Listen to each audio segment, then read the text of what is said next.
বাঁচাতে গিয়ে জীবন দিতে হলো স্ত্রীকে, তবুও শেষ রক্ষা হলো না স্বামী।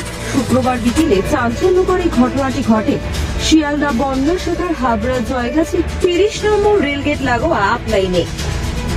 পরিবার সূত্রে জানা যায়, এদিন দুপুর থেকে বছর 30-এর ত্রিনাথ সাহা এবং শ্রী সুনন্দ সাহার মধ্যে ঝগড়া চলছিল।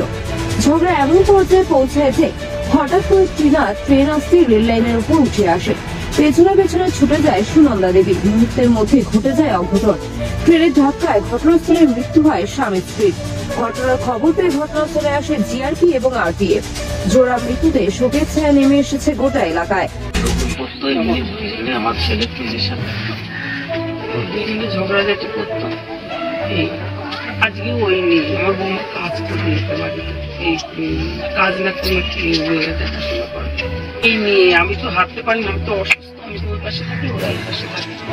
তারপরে সেই দুইজনে জ্ঞান জ্ঞান করে আমরা সব, আমার ছোট ছেলে চুপ করে যা ভালো হয়ে গেছে। তারপরে ওরা সেই দুইজনে শুনিনি, তারপরে একটা চুপচাপ হয়ে গেছে।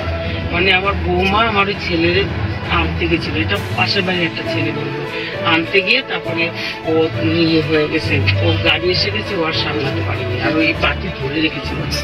আমার ছেলের আগেও পা কেটে গেছিল লাইন, ওর দুটো পা নেই, ছেলে ঠেকাতে গেছিল, বৌমা ঠেকাতে গেছিল।